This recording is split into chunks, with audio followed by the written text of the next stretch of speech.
Hey, welcome to the channel. Rich again from My Baby's Apiaries. It's been a while since I made a video. Haven't gotten any comments or any questions. So here I am. It's 2026. I'm out in my bee yard in the back. So it's January. So the question is, what am I doing now with my bees? So here is the thing, if you know about the winter solstice, the winter solstice is now over. So that means the days are going to start getting longer. So now what's going to happen in your beehive is the queen is going to start increasing her egg laying. Now, if you're like me in Florida, that didn't die down much, but it did die off a little bit compared to up north. All the bees are still tucked in for the winter. But what's getting ready to happen here in Florida is now you're going to have to do more hive management so your bees doesn't swarm, because as we know here in Florida, we don't get much of a winter, so you always have to be on guard for swarming. So now is the time to check your mites and make sure you got them at a decent level. And you should be feeding if they are at a certain level. If the mites are under control, you should be feeding your bees now, because all the foliage has dried or ceased. Some still exist, enough for the bees to go out and store a little bit of resources. But you should be checking your hive to make sure they don't need feeding. You should be looking for nectar, pollen, bee bread, and honey. Those are the four things you want to see in your hive. And you want to see those at the end of the hive on the two frames at the end of each side. And you can also see some on the brood frames around the edges. That's normal. But you want to make sure you have those four components in your hive. If not, you need to be feeding your bees. You need to be building them up. If you can give them some stimulants like Hive Alive or something like that to get them going. So now is your time to be building up your hives and getting them ready for the flow to come. What you don't want is your bees to swarm and you don't have enough bees to get you a good honey crop. What you do want is a massive field supply of bees that can gather you a lot of nectar in a short period of time. And that comes from preparation. So what you want to be doing is preparing. So today what I'm doing is I'm feeding some pollen patties. I wouldn't recommend this in Florida unless you know what you're doing. And you can watch me. I'll show you how to do it without attracting a lot of hive beetles. And so as you can see in the back, this here was, I had 4 boxes on this in the spring. And now it's down to 1. So that's how your boxes should be. Some of my boxes have 1 honey super because there's still a little bit of nectar flowing going on. And as you would notice, some of your hives will be more productive than others. So as you'll see, as I show you mines, you'll notice some of my hives have 2 honey supers, some have 1, and some have none. So the ones that have none, those are the less productive hives. And the one that has the most, they are the more productive hives. Now I do have one that don't have a honey super, and I just grafted them late fall off of another hive. I was trying to keep some genetics going, so they just have a feeder on there. So let's walk around the bee yard a bit and we'll talk about my hives and what I'm doing. Now, what I'm doing here is I'm actually in the build up mode and in the feeding mode. So what I'm going to be doing here is I'll be putting on some pollen patties on here. And if you look at the front over here, you'll see my bees orienting right there at the front. And that's from my biggest hive. Now, if you look at these hives, like I told you, you'll notice this one has a honey super. That one in the middle is the one I'm grafting, trying to get that going. And you notice that one have two honey supers. And we're here in Florida. And both of those honey supers are heavy. So they're almost ready middle of January.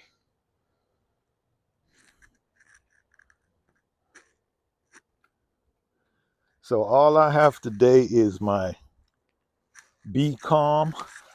I have my hive tool. I do have my gear on, as you'll see. And what I'm going to do is I'm just going to change the pollen patty. That's a good tongue twister for you. So what I'm going to do is use the Bee Calm to kind of distract them. So what I'll do is I'll spray some of this at the entrance, and that'll keep them distracted. I'll give the girls over here some too, so they don't pay attention to me. All right, so if you notice, I got some styrofoam covers right here. This is a little bit cheaper than the regular covers, so I decided to try these out and see how they work. Plus, they keep the sun from putting the heat down inside of the hive.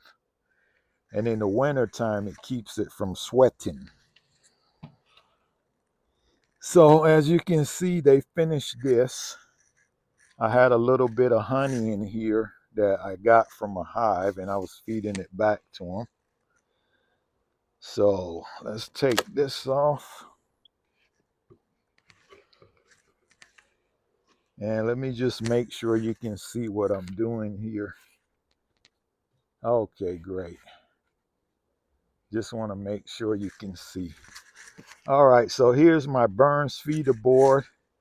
This is my sensor to keep the temperature and humidity in the hive. So I monitor that too also to see how they're doing.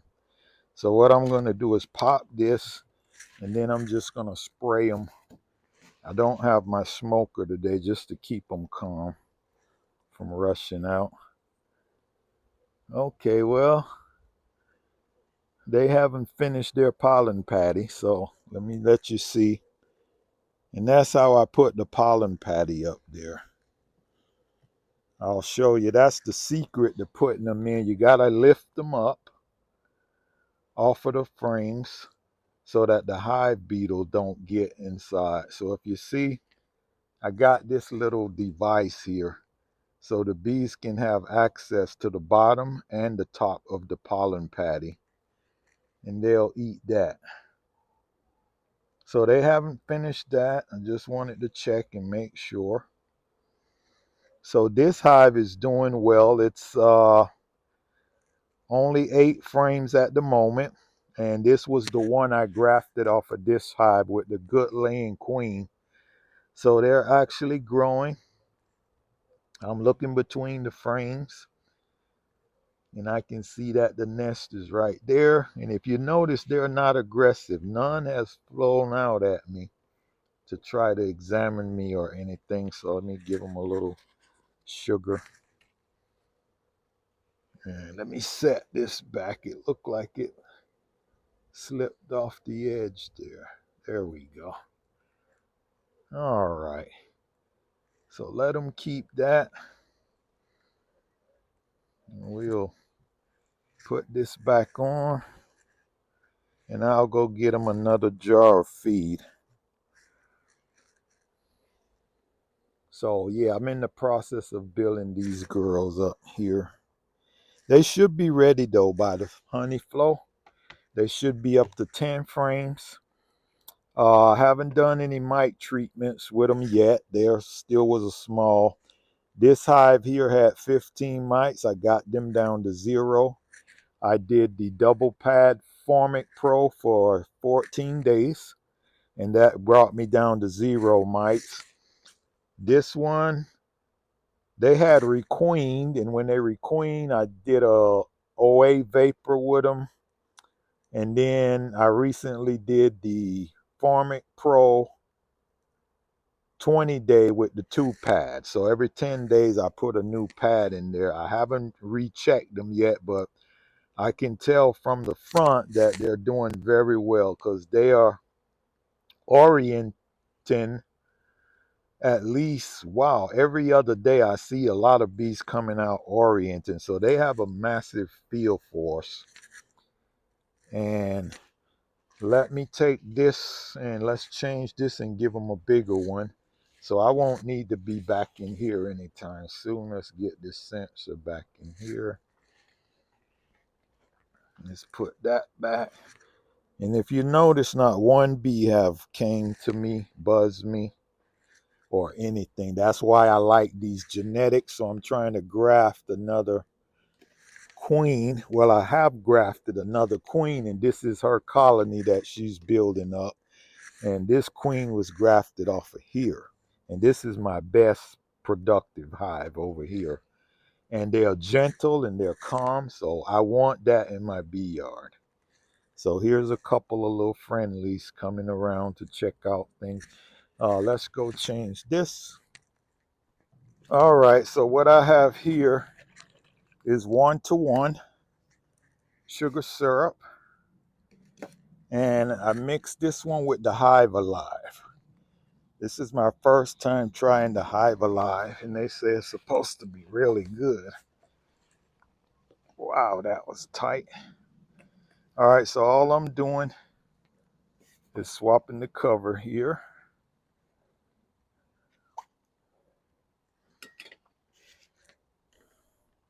This is the one that has the holes in it.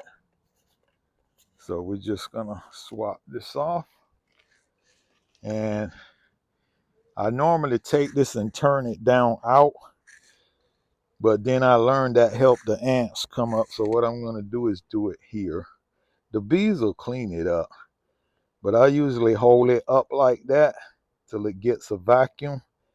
You'll see a couple of drips. It'll stop once you get a vacuum on it, and the bees will clean that up. And then I put it down in my little hole, twist it a little so they can propolize it so the ants don't go in there. Make sure the sensor is back. Try to get the bee out of here because he's gonna die once I put the cover. All right, so that's that. So this is what you should be doing here. Feeding your bees, giving them pollen patties, and building them up for the flow to start. So the other one doesn't have the shim on it. So I'll give you a little demo of the shim, how I installed the shim on it and put the pollen patty in. So let's go do that. Okay, now on this one, I'm going to be installing the feeder board, the shim, and the pollen patty. So they don't have any of this over here. So here's what we have. We have the shim that's going on first. And then we have the feeder board where we put our jars on. Or you can put the pollen patty in here, right here in this section. But I don't because I need the bees to have access. If you use that one, that's when you get the hive beetles. I also have this little fitting I can poke out. And instead of opening the hive, I can stick my camera in here. I have a stelloscopic camera that I can poke in that hole and I can see if they'll finish the pollen patty. So I have to put that at the front because I don't have enough room at the back here because the fence, this one is close to the fence. All right, so let's distract them here with this. That'll give them something to suck up and not pay attention to me. And this one I need to get another strap for. I keep forgetting. Yeah, I'm gonna have to get a strap. I won't be able to use that one.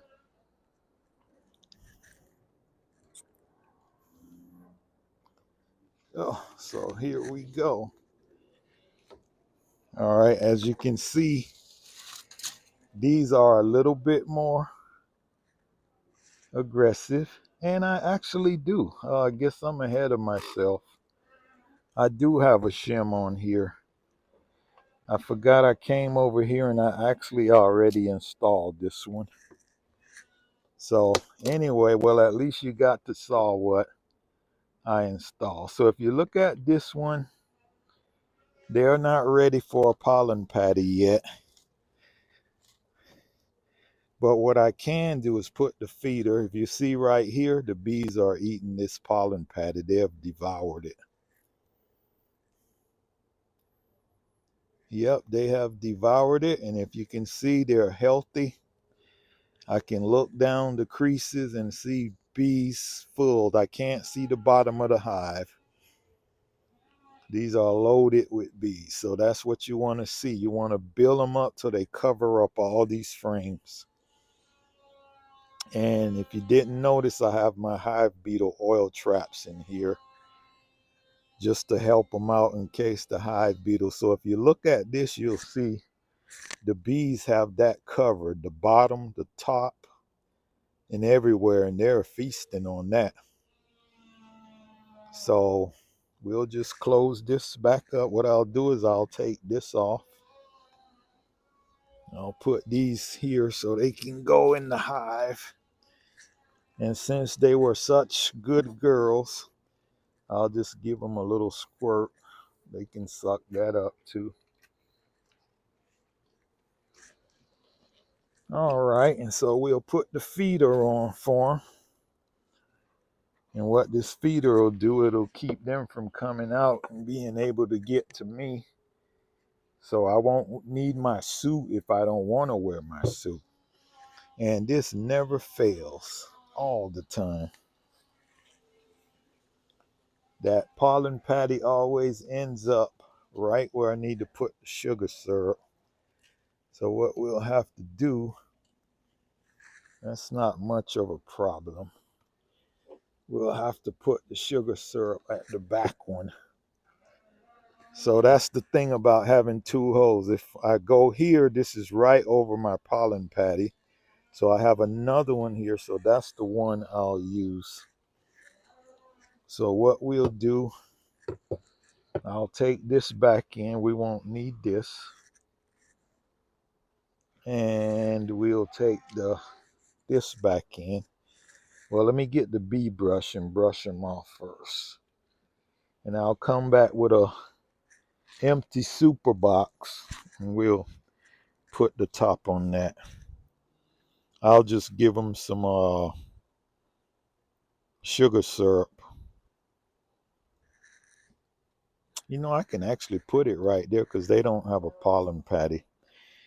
And I'll have to come back with the pollen patty. I'll just give you an idea of how the pollen patty looks. The one that I was going to give them. So what I'll do, I'll check them next week. They're not finished. So that's what the pollen patty looks like. What I do is I peel the bottom off. Then you put it on here.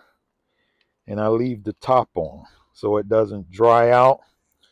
And then you put it on top of the brood frame right in the middle of the brood nest. And so the bees can come up from the bottom and they can eat that. So this is what you should be doing for your bees now, getting them ready. And if you notice, I already have the shim installed. This is I think this is an inch and a half shim because you don't want this to sit right on top of your pollen patty, and sometimes this will be in the way if you don't give them that little bit. You can't leave this in because what they'll do, this violates bee space, so they'll start making burr comb in here. And I mean, you can use that to your benefit. If you like to keep wax and you want to scrape it off every time you come in, you could leave it on there, but they'll start making burr comb in here, which is wonky comb. So what I'm going to do, we're going to take this back in, and I think all the bees look like they're going in. Yeah. Okay, I can shake these few off, and I'll just take this in with me, and they should be good. And I need to bring back some sugar syrup and a super top to put on here, and we'll be done. I was already ahead of myself. I didn't even remember changing that shim or putting a new shim on there and giving them a pollen patty. Oh, you know what? I need to look at my menu, my app. I have a phone app called Hive Track. So every time you feed the bees or whatever you do, you just log it in there. And that's what I didn't do, is look at the Hive apps. If I did, I would have noticed I already done that. So let's get them some sugar syrup. So this is January, and this is what you're supposed to be doing for your bees.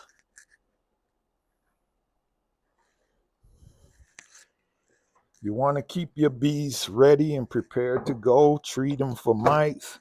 Now that hive right there, I treated. I gave them the Formic Pro, the 10-day with the 2 strips. Every 10 days, you take a strip off and put the other. There's only 2 in there. So that'll be a 2-day treatment for them.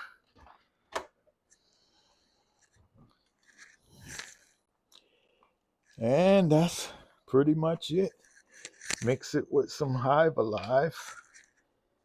Well, let me take that back. You can't treat and feed at the same time. Well, you're not supposed to.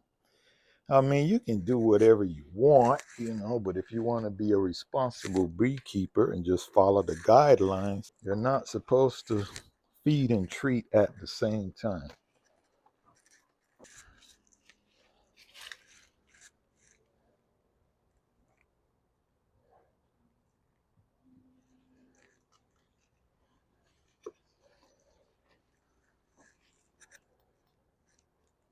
So that's what they'll get. And I'll come back and check them next week. So in the meantime, this goes back in the fridge because they weren't ready for it. And probably next week, we'll come back and give them pollen patty. Okay, I hope this has helped you for the month of January. This is what you should be doing with your bees. As always, to my subscribers and my audience, thank you for watching my videos. Please like, share, subscribe. When you do that, this helps YouTube get this video in front of other beekeepers that are in Florida and don't know what they're supposed to be doing in January. Thank you again, and I hope you have a great 2026. As always, peace, love, joy, and happiness.